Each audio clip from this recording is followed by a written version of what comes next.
ఓం శుక్లాం వరధరం విష్ణుం శశివర్ణం చతుర్భుజం ప్రసన్నవదనం ధ్యాయేత్ సర్వవిఘ్నోపశాంతయే. ఓం గురుబ్రహ్మ గురుర్విష్ణుః గురుదేవో మహేశ్వరः గురుసాక్షాత్ పరబ్రహ్మ తస్మై శ్రీగురవే నమః. ఓం వ్యాసాయ విష్ణురూపాయ వ్యాసరూపాయ విష్ణవే నమో వై బ్రహ్మనిధయే వాసిష్ఠాయ నమో నమః. ఓం నారాయణం నమస్కృత్య నరం చైవ నరోత్తమం దేవీం సరస్వతీం వ్యాసం తతో జయముదీరయేత్. హరి ఓం. ప్రియ భగవద్బంధువులారా, ఆస్తిక మహాశైలారా, విష్ణు పురాణానికి మనం స్వాగతం పలుకుతూ ఆత్మానం రథనం విద్ధి శరీరం రథమేవతు బుద్ధింతు సారథం విద్ధి మనః ప్రగ్రహమేవచ.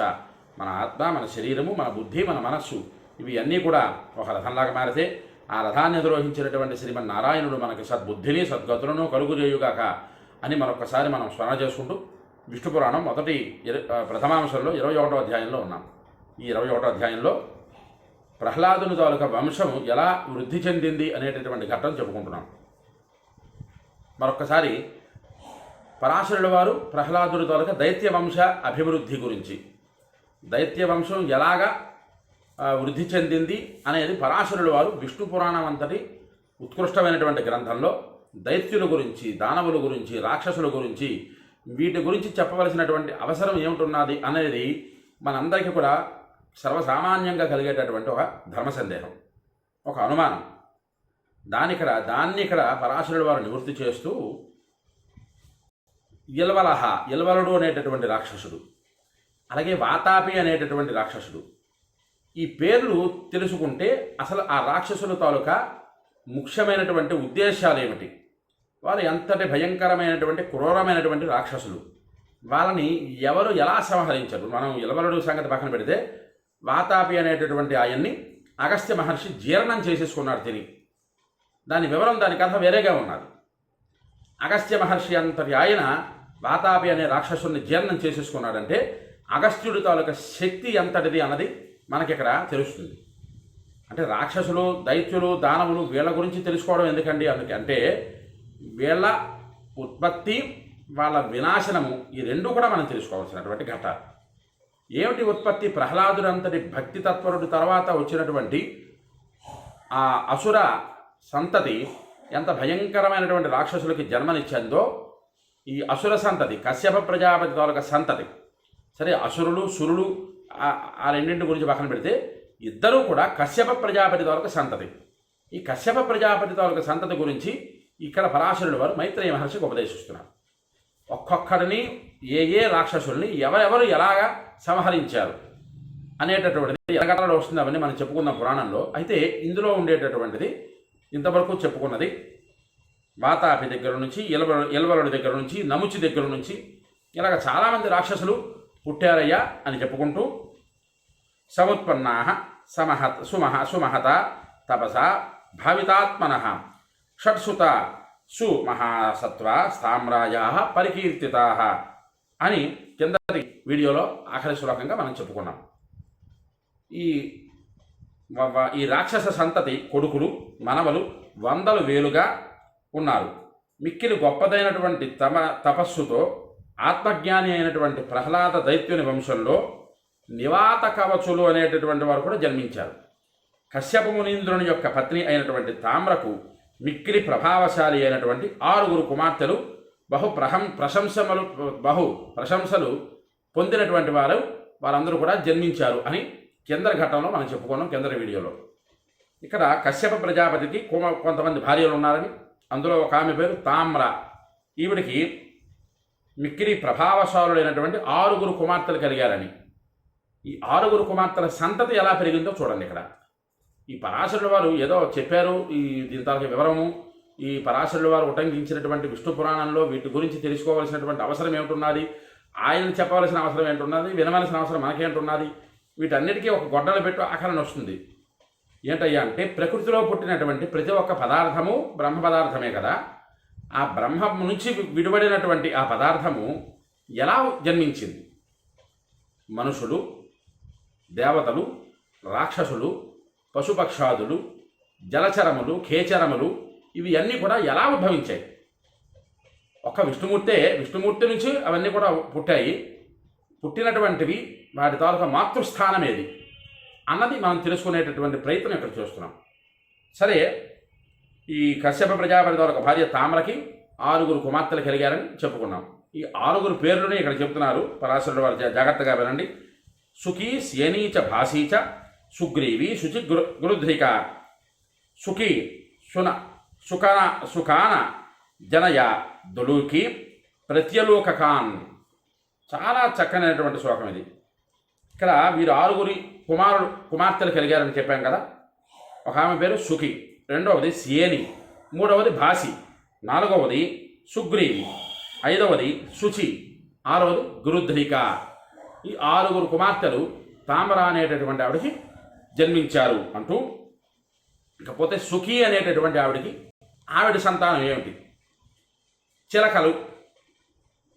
చూడండి ఎంత చక్కగా అసలు చిలకల తాలూకా రామచిలకలని మిగతా చిలకలని అన్ని చిలకలకి మాతృస్థానం ఎక్కడయ్యా అంటే సుఖి అనేటటువంటి ఆవిడ ఎవరు? తామ్ర అనేటటువంటి ఆవిడకి కుమార్తె. ఈ తామ్ర ఎవరు? కశ్యప ప్రజాపతి తాలూకా భార్య. చూసారా ఎంత చక్కగా కశ్యపుడి నుంచి ఎలా ఉద్భవించిందో ఈ ప్రకృతి యావత్తు కూడా. అంచేత ఈ సుఖికి చిలకలు, గుడ్లగోపలు, అలాగే వాటికి ప్రతికక్షలైనటువంటి కాకులను కూడా ఈమె కన్నది. సుఖి అనేటటువంటి ఆవిడ ఈమె చిలకలను, గుడ్లగోపలను, కాకులను ఈవిడ కన్నది అంటూ ఇంకా 5 ఉన్నారు. వారు ఎవరెవరికి ఎలాంటి జన్మన జీవితాన్ని ఇచ్చారు, జన్మను ప్రసాదించారని కూడా ఇక్కడ చెబుతున్నారు. జాగ్రత్తగా అవధరించండి. స్యని స్యనాంస్తథా భాసి భానాన్ గురుధ్రాంశ గురుధ్రికా శుచ్యౌదకాన్ పక్షిగణాన్ సుగ్రీవీతు యజాజత అశ్వానుష్ట్రాన్ గార్ధభాంస్య తామ్ర వంశ ప్రకీర్తితా వినతాయాస్తు పుత్రే ద్వే విఖ్యాతే గరుడారుణే. చాలా విశేషణంగా ఈ తామ్ర అనేటటువంటి ఆవిడ తనకు కుమార్తెలకి సుఖి అనేటటువంటి ఆవిడికి మనం మొట్టమొదటిగా చెప్పుకున్నది చిలకలు, గొడ్డుగోబలు, కాకులు పుట్టారని. అలాగే రెండో ఆవిడ సేని. ఈ సేని అనేటటువంటి ఆవిడకి డేగలు కలిగాయి. డేగలు పక్షుల కన్నా కాస్త పెద్దవి, డేగలు కలిగాయి. అలాగే భాసి అనేటటువంటి ఆవిడకి భాసి అనేటటువంటి ఆవిడ మూడో ఆవిడ. తామ్ర అనేటటువంటి కూతురులో 3వ కూతురు భాసి. ఆవిడకి గుంప పురుగులు కలిగాయి. పురుగులు, మినుగురు పురుగులు, వీటన్నీ కూడా ఒక జాతి కింద వస్తాయి. అవి గుంప పురుగులు అంటారు వాటిని. అకే 4వ ఆవిడ గృధ్రి అనేటటువంటి తామ్ర కుమార్తెకి గ్రద్దలు కలిగాయి. గ్రద్దలు సంతతిగా పుట్టాయి.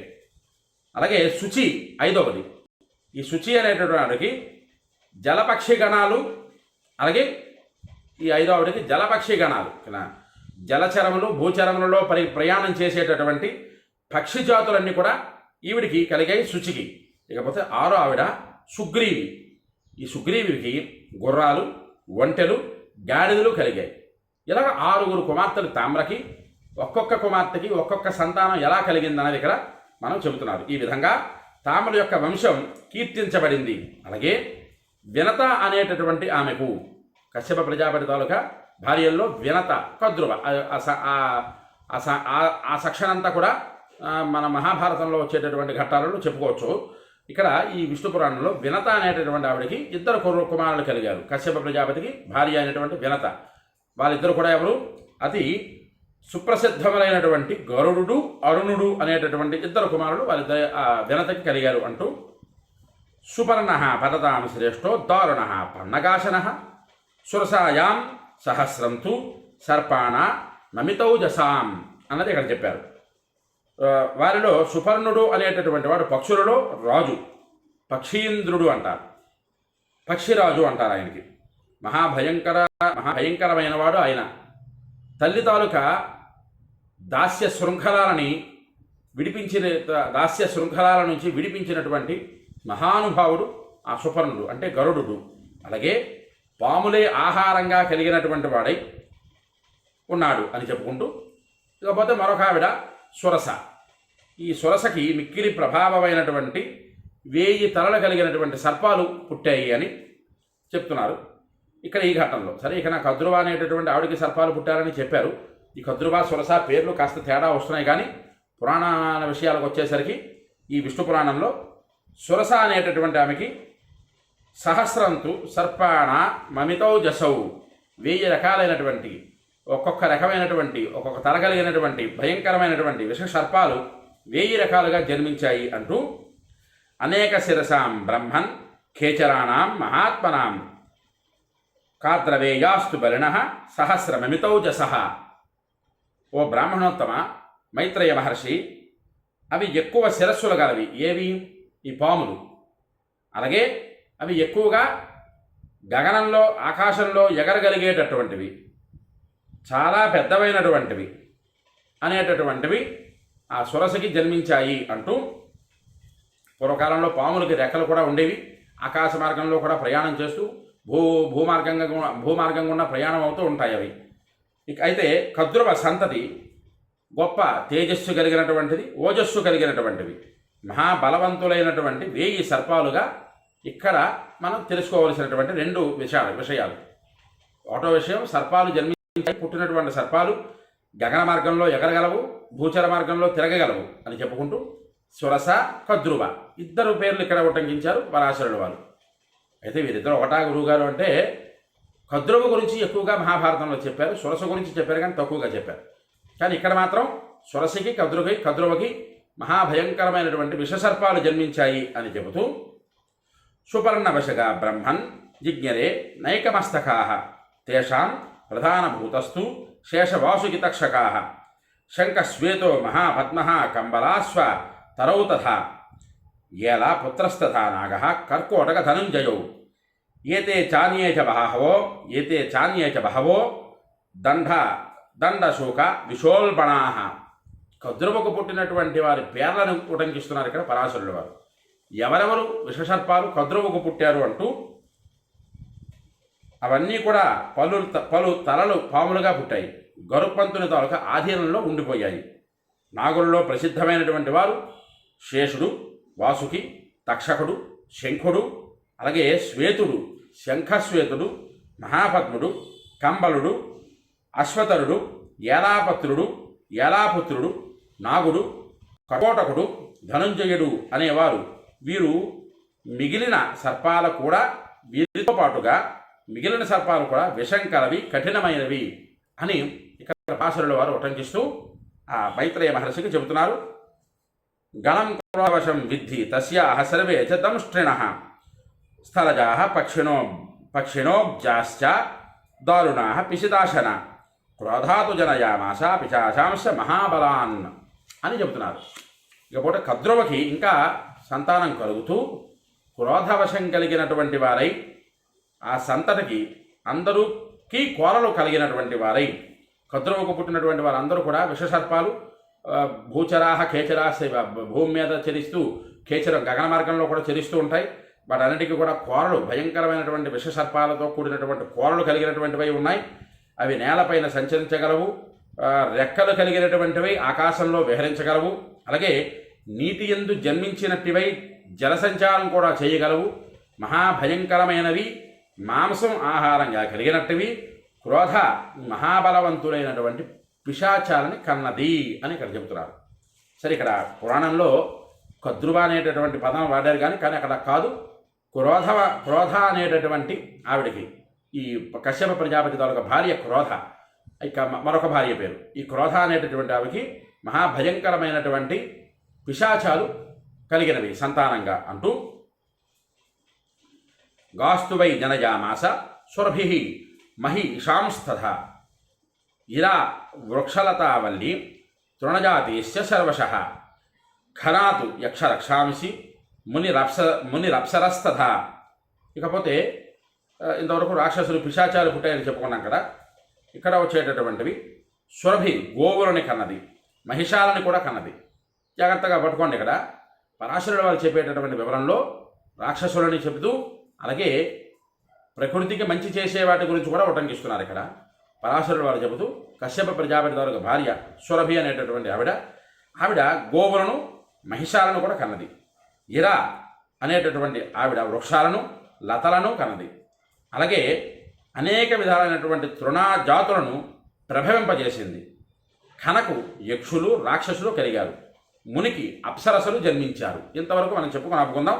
ఇంకా ఈ పురాణంలో ప్రహ్లాద తాలక వంశ ఉత్పత్తి ఎలా జరుగుతున్నదో ఇంకా ఎదరగట్టలో ఇంకా ఉన్నది. ఇంతవరకు మనం చెప్పుకున్నవి రాక్షసులు, పిశాచాలు, కాకుండా గోవులు, మహిషాలు, తృణాదులు ఇవన్నీ కూడా ఈ కశ్యప ప్రజాపతికి నుంచి ఉద్భవించాయి అంటూ, ఆ కశ్యప ప్రజాపతి ఎవరి నుంచి ఉద్భవించాడు? విష్ణుమూర్తి నుంచి ఉద్భవించాడు అనుకుంటూ, విశ్వం విష్ణు వషత్కారో, వ్యాప్తమై ఉండేటటువంటి విశ్వమంతా వ్యాప్తమై ఉండేటటువంటి విష్ణువు మనల్ని రక్షించుగాక అని మరొకసారి స్మరణలోకి తెచ్చుకుంటూ, ఈ వీడియో ఎవరికైతే నచ్చుతుందో వారందరూ కూడా లైక్ చేయండి, షేర్ చేయండి, కామెంట్ చేయండి.